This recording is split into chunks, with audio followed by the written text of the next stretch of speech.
Hi, everyone. I'm Allison Green Davis. I'm Vice President at WestAT and am the Director of the National Summer Learning and Enrichment Study.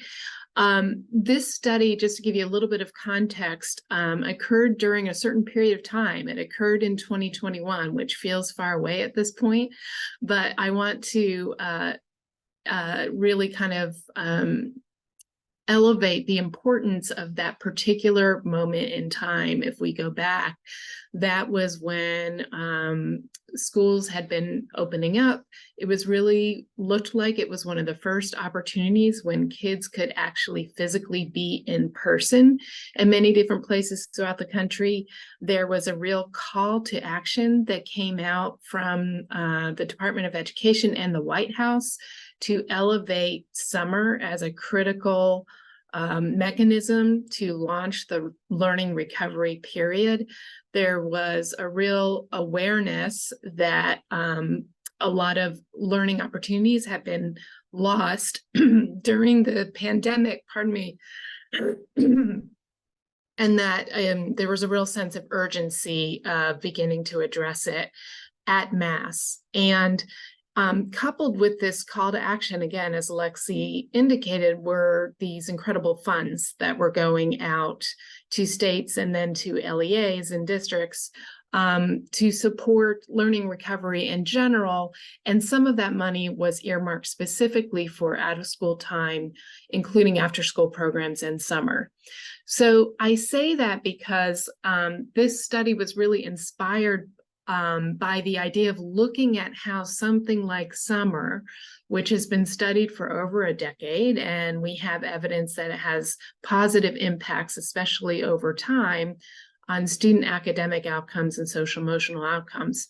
However, it hadn't been studied at a national scale in the way we were able to do it in 2021, and it hadn't been studied under these specific conditions.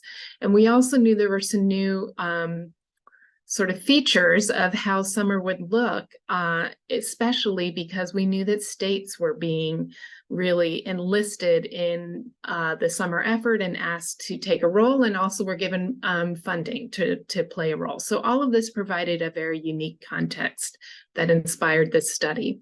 So we did a combination of looking at information from state ARP plans, which had a section related to summer. We conducted interviews with 37 different states related to what they did in summer. And we also had a nationally representative survey with local education agencies on what they did for summer and conducted some interviews with them as well. So I say all of that to give you just some big picture findings that I'm sure we'll go into later. States were really thrust into a new role in 2021 related to summer. And what we found generally is that states had this opportunity and took the opportunity to formulate a vision for summer. What did they want this to look like in their state? What was the intention and purpose for summer learning and enrichment in their state?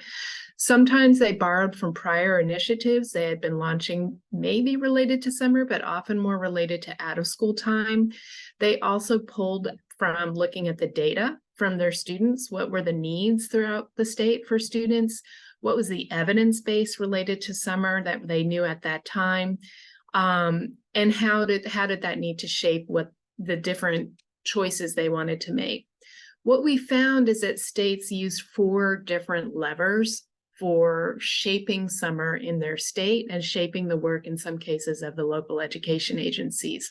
So the most obvious one was how they chose to use the funding. The second one was how they worked with partners. And then third and fourth were how they set priorities for both implementation of summer throughout the state and then how it would be evaluated. The last thing I'll say that I'm sure we'll get into later is they did experience both successes and challenges related to summer. Some of them we can talk about later, but one thing that might seem like the most obvious challenge is they really did not have a lot of time at the state level to, identify a new way of working, set a vision, and then implement all of these different levers that I just spoke to. So that was one challenge that we can get into later. But overall, we saw that states really mattered in this case, in this new role, and it'll be exciting to see how they continue to evolve in this role over time. Awesome, thank you. And now, Aaron, this was also an extremely busy summer for you and the NSLA team. You've just spent 10 weeks traveling around the country to visit summer learning programs. What was what was that experience like, and what gives you hope from that? And also, what gives you some pause or concern from what you saw? Sure. Well, thank you, Lexi. Thank you, Allison, who's an amazing leader and partner across the country on this topic and on so many topics. So it's always great to be with you. And thank you to all the EWA partners that have joined us today. So I'm Aaron Dworkin. I'm the CEO of the National Summer Learning Association. So this is what we think about and do all day, every day, and this topic. And we're really excited to see how much focus and attention and energy and effort is going into it. You're correct, Lexi. I have been traveling, so this is our busy season. So we've been traveling and visiting lots of programs and all different kinds. I have a few slides just to kind of share a little more context, if that's okay, and then I'll try and answer your question as I go through it. So if you go to the next slide here, just wanted to just share with you who we work with. So the main thing to know is we have a really broad umbrella coalition of almost 20,000 different program providers and partners across the country. And so we are working with school districts and state departments of education and CCSSO and all these groups. And we could talk about that and the folks who are running school district-based run programs. We also work with countless nonprofit and community organizations, from your YMCA, Boys and Girls Club, 4-H, summer camps, Outward Bound, every group that's working with. We're very specifically focused on low-income kids, so all these nonprofit groups. And the third big group of members of our constituency are what we refer to as youth serving government agencies. And these are all the libraries and the parks and rec centers and your public housing authorities. And as young people become older and teens, it becomes summer youth employment programs. So it's a huge variety of folks who are trying to help young people in the summer. Sometimes they don't work with them during the school year. Many times they do. But we're trying to help everyone do this. So if you go on the next slide and just share. And just the next slide is just a little grounding and just for us. And I'm happy to share all this information with you later on.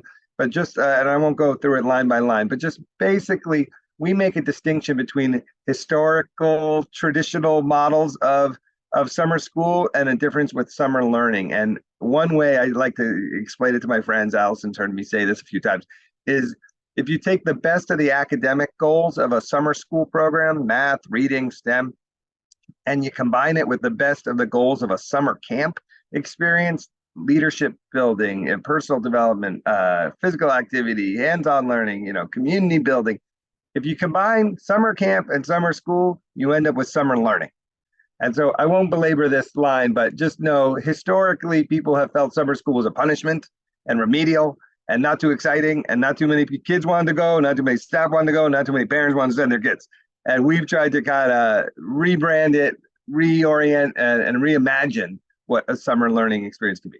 So if you go to the next slide, again, I just want to I'll go quick here, but a lot of the examples, so to answer your question, Lexi, what have I seen? This is what we see in summer, and this is what we think is a little unique to summer. I think you can find these 4 eyes in lots of education settings, but summer programs do a really good job of these 4 things, and I could give you some examples of programs that do. The first is all summer programs are not only good for young people, but they also are a great way to train and upskill staff. And so I travel the country. I saw programs like Breakthrough Collaborative, which is in 20, 30 cities, and they run summer programs for low-income middle school students, but will tell you they are one of the largest programs that's training and recruiting diverse school teachers, new teachers, young people who want to get into education. They want classroom experience under the tutelage of a more veteran teacher. So that's a breakthrough. That's a model of students being served and adults being served. We ourselves run a program called the National Youth Leadership Institute, where I had 50 organizations, each send one student and one staff person to DC this summer to get trained. And students got trained and the adults got trained and whatnot. So you're seeing a lot of folks, Tulsa Public Schools, they use their summer program. It was called Ready, Set, Summer, 22 school sites, 6,500 students this year using their American Rescue Plan money. And every one of their summer programs not only had to have community partners, but they had to be run by an assistant principal who was looking to become a new principal. And they used their summer program as a way to get more training and kind of, experience for their assistant principal. So just to see the multiple benefits to these programs. Innovation is a huge piece. There's so many great, we like to say summer's the research and development time, the R&D time for education. So many good ideas and programs popping out. Here's one, Arts for Learning, their national group. They match up artists with school teachers and they go together and they teach the subject of math, reading through the art, through music, through drawing, through whatever. That's an amazing. Math Corps in Detroit has a model where they take college math majors who get paid to teach and train high school students, who get paid to teach and train middle school students in math, and everybody loves it. So a lot of innovation. Interconnectedness, this is like the real theme for my organization and something that comes out in summer, which is really basically partnerships. And it's such a need. If we're going to serve all the students that want to be served, that need to be served, it's going to be through all these creative partnerships. And I could give you so many examples, but one that we funded this year with help from New York Life Foundation was a school district summer camp partnership, where we gave grants to summer camps, often in rural areas, to then go and approach their local public school district in a rural area typically, and say, I have money, you match it with your American Rescue Plan money, and let's go create together a new program for the beginning of the year or the end of the summer where teachers and students can come to our campsite. Normally that never happens. These are the things that you could do in the summer and build those partnerships. Milwaukee Public Schools and Boys and Girls Club summer camps in Wisconsin have had a huge partnership where millions of dollars now is being invested in that partnership. And the last is about impact, and we can talk about that policy level, program level, mostly at a personal level. This is a high ROI time if you want to make a difference in a kid's life. For us, a good example is we fund and support a all expense paid summer internship program for low-income college students to work on Capitol Hill for the U.S. senators, pay all their expenses. They're all alumni of these summer programs. Many of them get job offers at the end of 8 weeks, their first time full-time job. That's after 8 weeks of a summer experience. So you can have a huge impact on someone's life through these programs. So I know we don't have that much time. If you just go quickly through the next slides, I won't even talk about them. I just want you to see what they are. We've been partnering with all these groups at the national level, the U.S. Department of Education, Allison's team, through the Engage Every Student at the state level initiative with CCSSO. We have a state summer learning network at a district level with FHI 360, and then on the school camp partnership. So at every level, people are focused on summer learning. Next slide. You know the need from COVID. So you've seen the NAEP scores, NWEA has been coming out. A lot of the impacts and the effects are still here. Mental health issues as important as academic issues and challenges. So we're focused on that. Next slide. This is what's also exciting that I think Allison's, shows that the states, there's a lot of research, it even goes back more decades that RAND has done and the Wallace Foundation has done. We know what a good program looks like and how to implement it well. So no one has to reinvent the wheel here. So there's a lot of, these are the programs in the What Works Clearinghouse, 43 different programs. There's a lot to learn from. Next slide. And then I have some questions that I recommend the reporters here ask some of their folks about data, about kind of partnerships, examples of innovation, examples of impact, and again, knowing that there are always challenges, who came up with some solutions that could be lifted up so others can learn from them. These slides are available to anyone, of course. next slide, I just wanted to share those kind of questions for people to consider. And just know that we're a resource for this, the purpose of today's call, and then going forward. We're here. We have a big conference in October. You're all invited.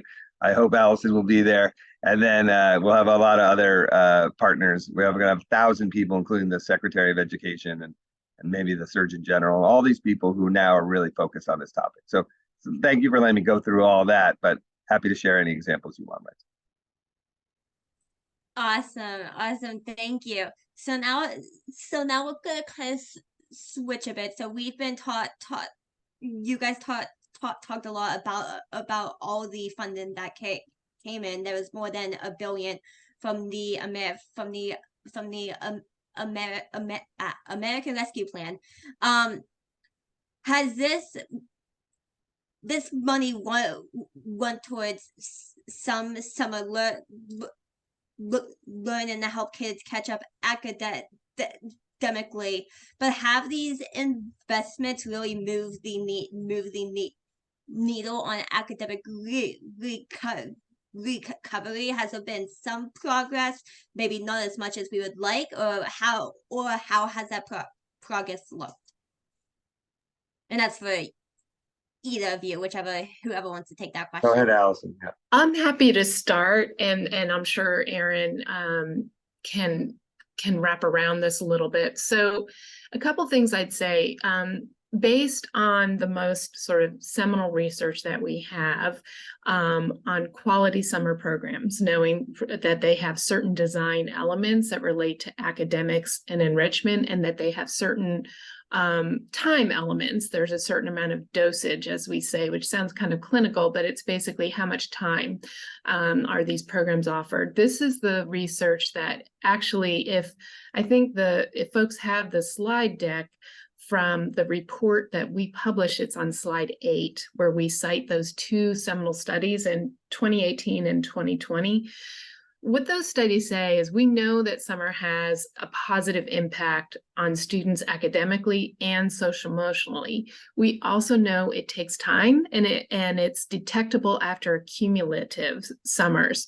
So knowing that, the most recent research that came out from Calder a couple of weeks ago did show promising results in, I think it was 7 districts that they studied in 2022 on student achievement, particularly in mathematics with those summer programs. And one of the things that we have consistently found in the summer research, and I would say in other research as well, is that mathematics seem to be a little bit more rapid to respond to interventions in general than reading and literacy indicators.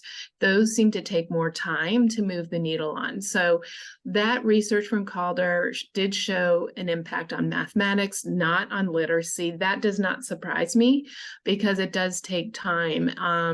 So I think we are seeing some positive outcomes. The other thing I would say, for what it's worth, it's a different kind of indicator, but from our research with districts in 2021, where 94% of districts indicated they offered some kind of summer programming, 100% of them indicated that they felt they had had a positive impact on students in terms of learning and social emotional learning in that summer, and intended to continue that into the next summer.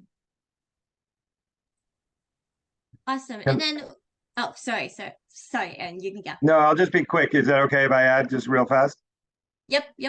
Yeah, no, I think there's going to be a lot of different data collected on effectiveness, and there's a lot of factors that determine effectiveness. But I would just say one thing that really matters, and you saw this focus during COVID or coming out of COVID, is the focus on relationships. One of the things that makes summer programs really valuable is tends to get into some smaller groups and give people a chance to really build relationships, students with students, adults and teachers with students. And so the line we always use in our organization is like connection before content.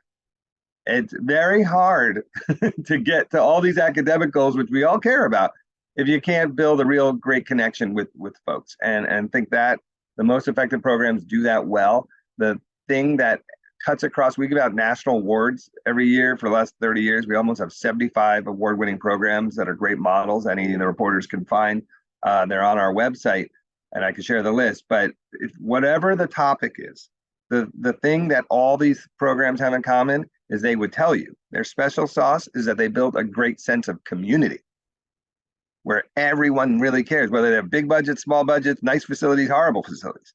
Everyone cares about each other. And I'm just telling you, if you create a sense of community, you could get to real great reading outcomes. You could get to lots of great math outcomes, STEM outcomes, all these other things. But coming out with the mental health challenges we have, it's more important than ever before. Yeah, definitely. And then I guess all of this is happening right now with a good bit of funding. What should journalists expect in 2024 once those funds run out from schools and from these programs? Allison, you want to go? Yeah. Yeah, I will start. It's a great question. I think a lot of states and districts are grappling right now with this question, and here's why. They see that the data that and really in 2021 was sort of hypothesized. We believed that these lost learning opportunities were going to exacerbate gaps between children. And now we have the evidence to demonstrate that, yes, that this has happened, and in some cases is even more dire than we thought. So, and at the same time, everyone's facing some decision making about how they may have invested their ESSER funds, their ARP funds, in different interventions, including summer, and what they want to sustain going forward. And there may be some choices that they have to make. So their competing priorities or the perception of competing priorities in districts and states. So a couple of things. I do think that this is where the role that states have begun to play in summer can really make a difference, because I think that they can, in some states, they've added summer learning and enrichment programming into legislation. So it is now required for some students. And I think that is potentially a positive. Some of them have spoken in legislation about the look and feel of summer and how it should be designed, and aligning that to the evidence in terms of what works. That's a positive. So there are ways that states can support summer in terms of how it continues to be a priority going forward. And that may be important for districts that are needing to go to their boards and talk about their priorities and provide a rationale and justification for that. The other thing I would say, in addition to competing priorities, is this is now a time where states and districts have the need and opportunity to think differently about how they will leverage their resources and use different funding streams, and they are out there. So the ARP funds may have been a catalyst for expanding summer in a way that was intentional, and now people need to look at other funding streams for a way to keep it moving going forward. And thank you, Allison. I agree. And what I would add, kind of the way we like to think about it. First of all, yes, the need is not going away and the demand is not going away. So even if funding leaves, so then the question is, well, what were you going to do? What happens when the money runs out? Well, what did you do before you had the money? You still got to find a way to serve kids. We all have to. So yes, you could complain about it. So if you had more need and less money, you would do some very logical things. So first of all, we want to make a distinction, and I think this has really emerged in the last few years coming out of COVID. There is a distinction between being school building based and school building aligned. Our position, it is very important that these summer programs be aligned with the goals of the school district that they get to set. They know their kids, they know their needs, they know their demands. That is fine. But it doesn't all have to be in the school building. And that's why you see so many creative examples of programs taking place inside hospitals. Your kids are getting science credit in museums. And, like I've said, teachers in the parks, which has teachers sitting on blankets, working on reading under trees, and the teachers are crying. They're so happy because it reminds them why they got into teaching. They're reading the books the school wants. But I just wanted to share that idea that if it's all on schools and districts, it's very overwhelming. It's very hard. They have a lot of other competing priorities. If you open the tent and brought in the tent of who can help you and follow the lead set by the district, you have a lot more funding. You have a lot more partners. So then let's talk about the funding. The funding, again, hopefully we'll get more funding. Hopefully we've proven that it's important to educate all young people all year long in different ways. And hopefully we get people who bought in on that. But even so, there's not unlimited resources in the world. And so then the question is, well, all right, districts have what they have. But by the way, as I was alluding to, there's AmeriCorps. They have lots of money to promote community service. And guess what? People working in summer programs could get paid through AmeriCorps grants. There's all the summer youth employment. If you were working with kindergartners, a high school student could get paid to be an assistant to a teacher and help out. That could be part of their summer youth employment. There's billions of dollars for that. There's on safety issues. The Office of Juvenile Justice Department has a huge grant with millions of dollars around mentoring. All these programs are providing mentoring. And so you braid that money, or if it's mental health, like we've talked about health and human services. So a lot of this is not only about knowing what money is available to schools historically and traditionally, but where are the other pots of money and other partners who want to help? And our argument is that summer is a way you can reach more kids if you team up, if you share resources, pool resources, staff, dollars, training, facilities, transportation. There's a lot of ways to respond to what happens when the money runs out if we all team up. We do need local and state leaders to be the ones to call everyone around the table, identify the gaps, and pool resources and say, all right, hey organization, hey district, how many can you serve? How many can you take? How can you take? How can we help each other? Not everyone's great at everything, but people together can usually team up and give kids what they need. Yeah, and then for these summer learning programs and how they can boost possibly academic, social and mental health outcomes. Can you guys talk a bit about what would make a program especially successful in these places, and also do you see these programs doing the stuff to be successful, or what concerns do you have that about things that they may not be implementing that they need to? Allison, do you want to go? Yeah. Yeah, I'll start. Some of the prior research that I cited earlier spells out the components of quality summer learning programs.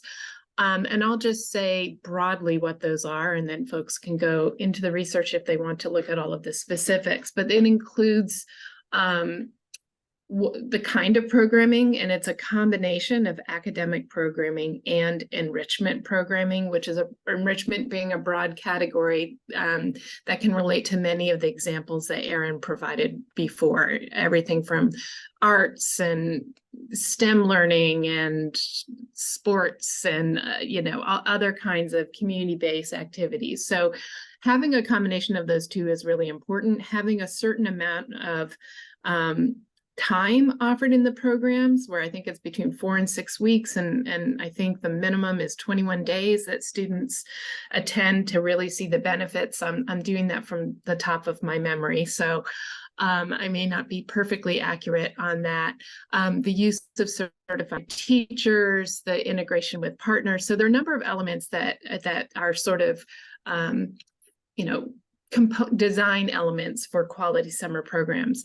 What I wouldn't want to miss, though, and this might be where Erin can pick up, is that also needs to be combined with sensing the needs of the particular students and tailoring the offerings to those needs, students, families, and also being aware of the various assets in those communities.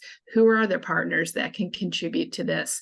What are the enrichment activities that we can specifically offer in this community that are also really appealing and meaningful to our students? And those may vary in different locales and regions of the country. Yeah, I'd like to just share it. They build on that, Allison. You're totally right. Obviously, every kid has different interests and different needs. This is why we don't have one monolithic summer program for every young person in America, because every kid in America is different. Some are interested in music, some are interested in STEM, some, whatever sport. And so that's why it's okay to have a huge variety of programs. but they should have these elements that Allison described, a combination of academics, enrichment, physical activity, community service, all that stuff that we know that matters and works. I would also add, there has to be an element of fun.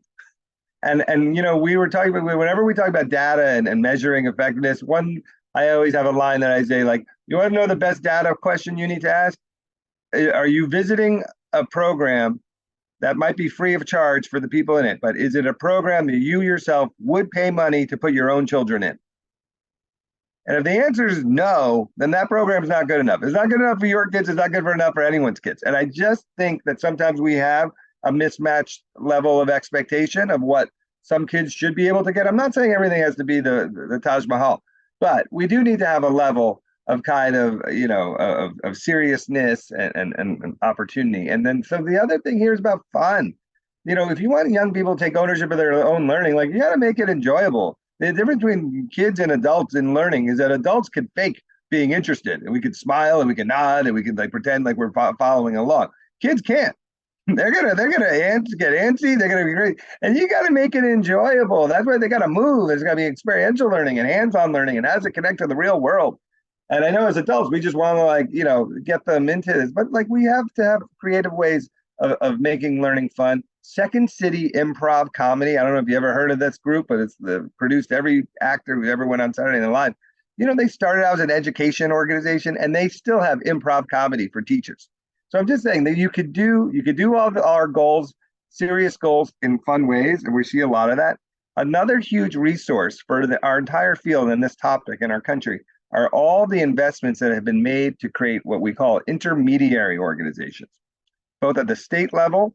In every state, there's something called the State After School Network. And if any of you are reporters and you want to know what's going on and who's serving kids well and what the issues are in your state, look up your local state after school network. It's typically been supported heavily by the Mott Foundation, and they have one in all 50 states. So it's an amazing resource. At the city level, the Wallace Foundation has supported, through a coalition group called Every Hour Counts, a citywide intermediary. One of the best ones I know of is in Boston, Chris Smith. And every week he has a call with 250 organizations and the school district talking about what are they going to do together over the summer. These kind of intermediaries, these are the gluers. These are the people that tie all these opportunities and resources together. And that way he set a record this year of serving the most kids in Boston that have ever been served. And you should call him and he'll tell you how he did it. And so having those communications and having those relationships in the community before a crisis and before an emergency, that's what makes a response to an emergency possible. You're seeing this in Hawaii right now. Like, if the district and all the community groups talk on a regular basis and know each other, then when COVID happens, all right, we know who to call. We know how to respond. I also, just because I just spoke to the former president of Morehouse College today, John Wilson, who's writing a whole book about the role of HBCUs. I don't want us to neglect, if I'm an education reporter, the important role of universities and colleges. Often, by the way, in many rural settings, but they have a convener role where they could bring a lot of partners together, and they themselves are running tons of summer programs on their campuses for K through 12 students. And so again, a lot of unlikely allies. Every medical school and hospital in America is running a summer program, it seems to me, not all of them, but a lot, to get especially high school students of color to learn how to be doctors and learning STEM. There are just so many creative partnerships happening that can be academically aligned, that are doing things effectively. And if you said, hey, I had the chance to go be at NIH this summer, I took science classes, but I was at Wayne State this summer, I was taking math classes, and I think a lot of people will share that there's a lot of value in that, and it sets everyone up for success in the school year when they go back. Great. And then I want to move on to the Westat report that found 46% of states in the survey sample only provided funds to districts and not community-based or organizations. Allison, are you surprised by that? I'm not surprised, and here's why. What we heard from states, particularly in our interviews, is the element of time was a real challenge. And because this was a new role for states to play, many of them did not have established partnerships. So Erin just spoke to Boston After School and Beyond. That is a relatively long-standing partnership that is like incredibly powerful now, and I'm sure has evolved over time. So with states coming in new without a lot of time to plan, many of them told us if they didn't have some sort of established partnership with different organizations around summer, they didn't have time to create that. So it makes sense that that level of awareness about the importance of partners was just not really there, and there wasn't time to cultivate that well for states being in a new role in 2021. It also speaks to opportunity, huge opportunity to do exactly what Erin is talking about, the kinds of partnerships that are really best practices in some of the cities and towns throughout this country can really inspire how states may reach out and work with some of those partners as well. Awesome.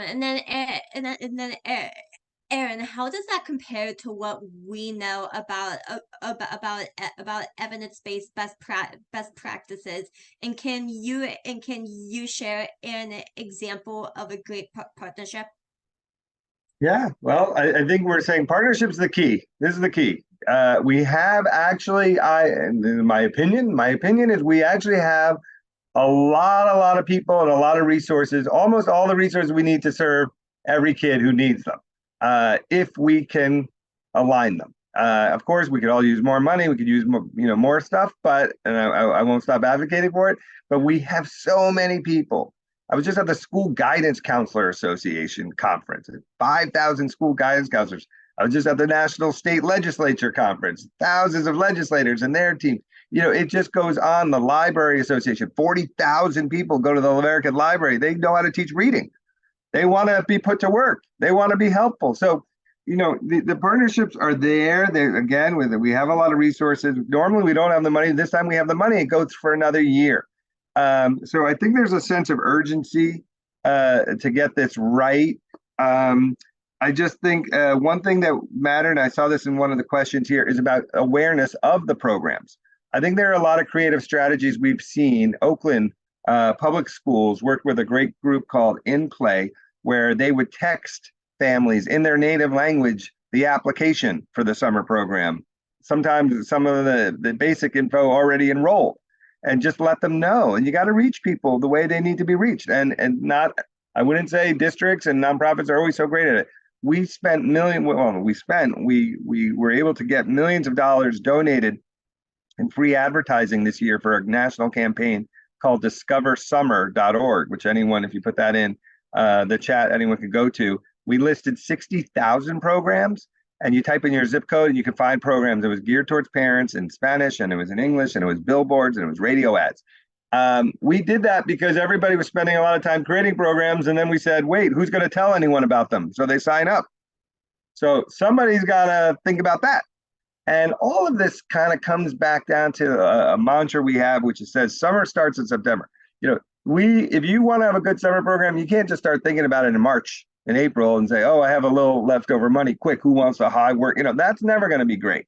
And so we need this to be built into everyone's year-round planning and their goals, and make everything be win-win. And there's so many creative partnerships, but I'll give you another example that is like huge in Washington, D.C., called America Scores. They're national.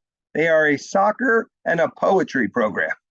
Kids have writing coaches and they have soccer coaches, and they do poetry slams sponsored by Starbucks, and they have soccer tournaments sponsored by Adidas.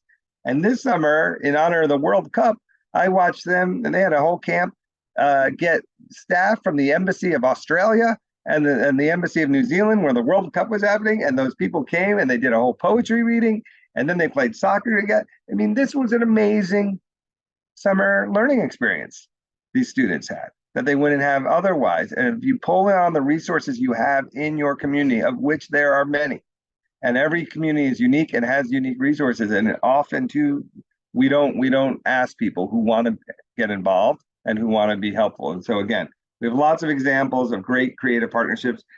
That's one. I've been listing the medical schools one, gave you the arts one, and it could just go along on every topic. I was just with Project Maury, Camp Maury. It's also multi-year. I think this is an important thing, and I think Allison hopefully would agree with the research. The research shows more kids who go year over year do better. So if it's a one-time, yeah, there's value in that. But if you went every summer from the time you were in kindergarten through 8th grade, you will be in better shape on all levels. Horizons is a great program. Free programs that take place on public school kids hanging out on private school campuses, mostly because they needed access to swimming pools. And so kids could learn to swim. So there's just a lot of creative folks out there creating programs, all very similar in intent, that are just taking advantage of the resources you have in your community. And I think that just matters so much.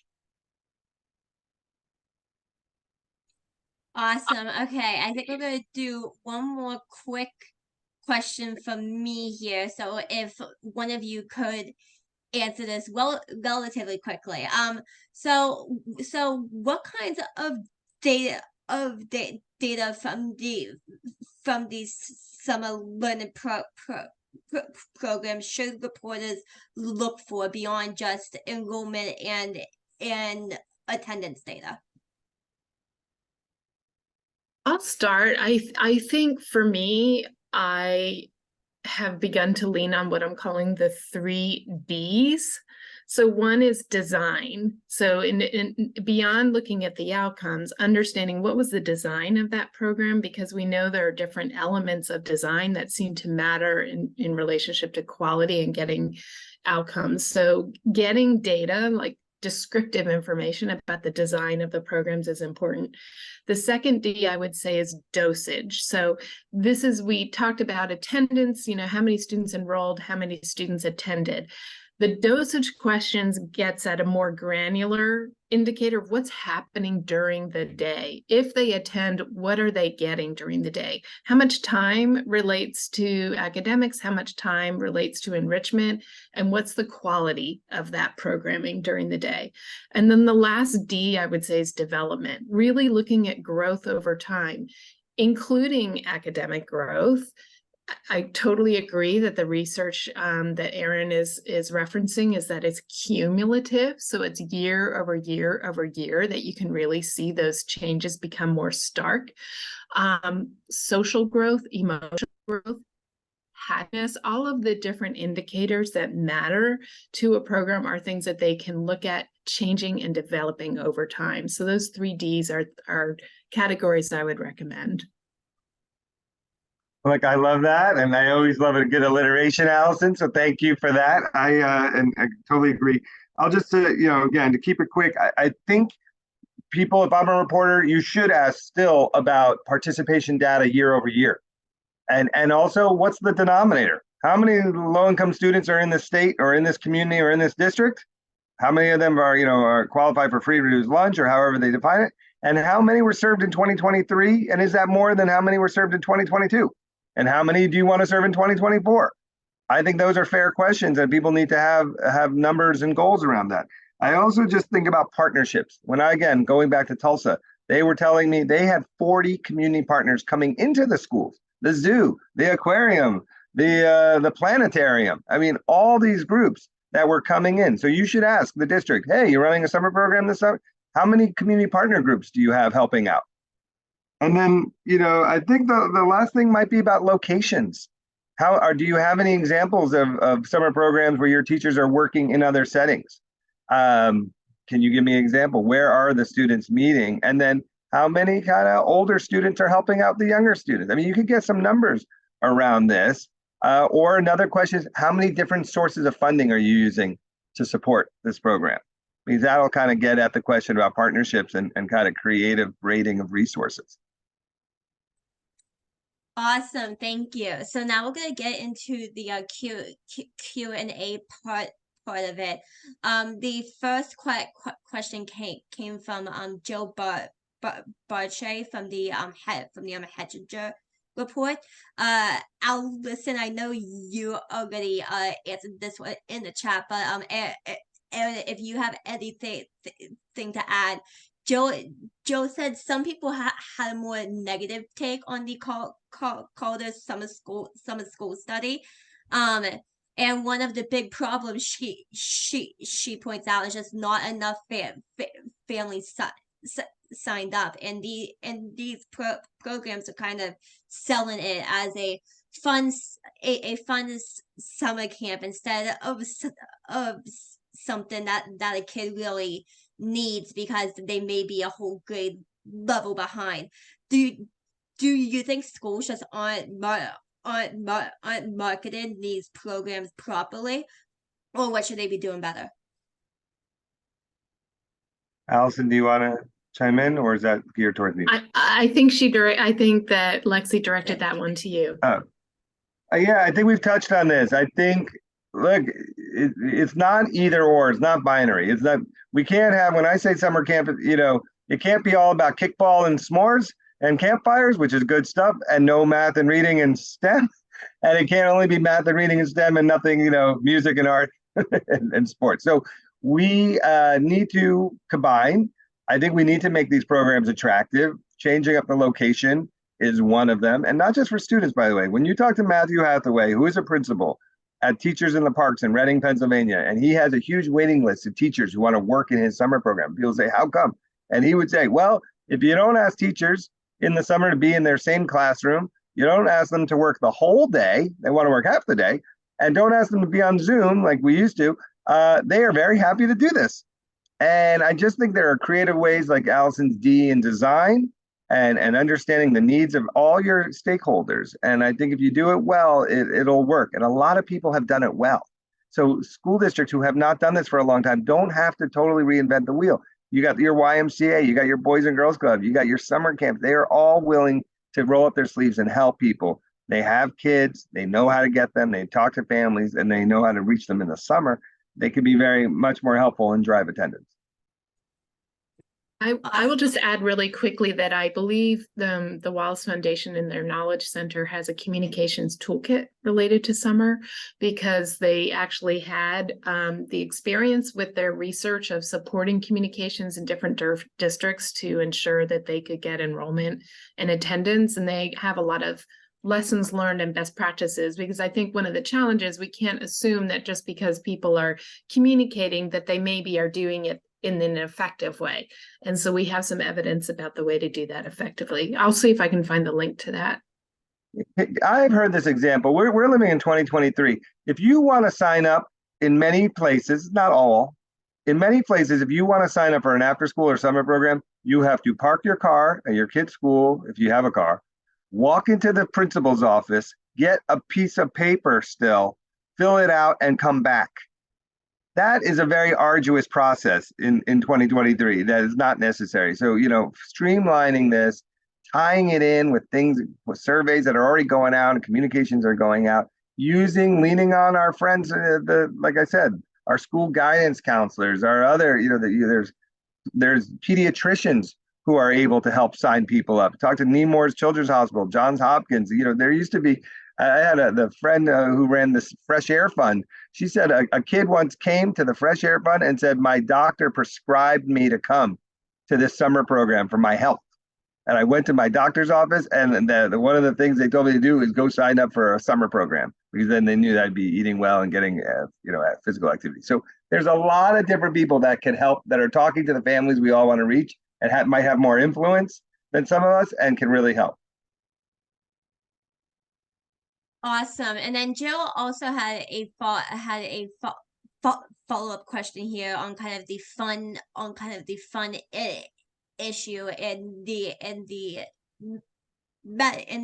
messaging around a fun summer camp, but most families, still less than 10% of eligible kids signed up.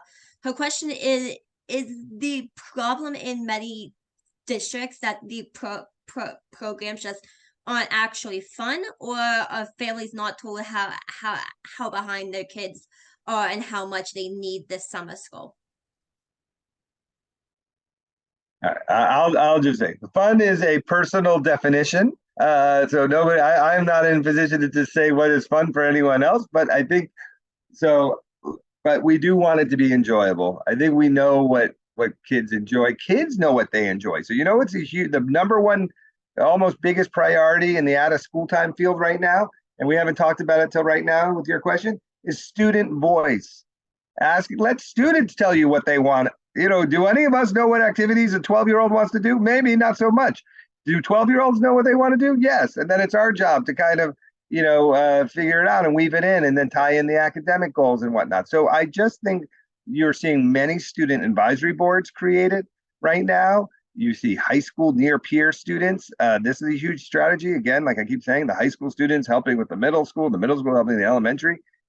College, I would say my experience having run after school all-stars, which is Arnold Schwarzenegger's charity, was that if you had students who were 2 academic step levels above, they had a huge impact. So if you're in elementary school, a high school student is a huge deal. If you're in middle school, a college student is a huge deal. And if you're a high school student, somebody who just finished college is a gigantic deal and has a lot of influence on you. And I just think there's lots of ways to tie in the folks that people listen to. Make it fun, but fun again is everyone gets to decide their own definition. But not only asking students what they want to do, but empowering them to lead and help plan and put them in charge with the staff, saying, "All right, what activities? Let's plan it." They should go recruit the students. Who's better at recruiting students? 8th graders recruiting 8th graders, or adults trying to recruit 8th graders? It's going to be middle school students. So you got to bring them in as allies. And ultimately, in my opinion, all of education comes down to helping young people take ownership for their own learning. This is one of the best ways to help them do that. I would just add that the resource from Wallace, there is a page in there that has the 8 elements that contribute to an effective communication and marketing plan around summer. Engagement of students is one of those elements. And the other thing I would add is the question is a good one, wondering, is it communications, or is it that the program actually isn't fun, or is it this or that? Going back to get the kind of data from students on, I said the 3 Ds, the design. Ask students after they've gone through it, even if you got their input in the initial design, once they've gone through it, continue to get information about what worked, what didn't, how would you improve this, what was fun, would you recommend your friends come to this program next year? That kind of informal data might not rise up to the Calder study or an evaluation, but it's really important for program improvement, and that's another element that I would recommend that programs consider. Yeah, and then I guess on the same topic, apart from kind of the fun aspect of it, do you guys believe parents have gotten the clear message of your student might need some help in the summer to kind of recover academically? Do you think that's been made very clear to parents, or has that boat kind of been missed? So in our survey of school districts, we did hear from districts that they largely attempted to target students that were most vulnerable during the pandemic and that needed the most support in the summer of 2021. So including kids with special needs, at risk of failure, those that needed remediation, low-income students, students that were English language learners, and students that had chronic absenteeism challenges. So we know that in their minds, they attempted to engage those students. Whether they actually were effective in targeting those students is a different question, and that gets at the gap between our intentions and then our ability to be successful in that regard.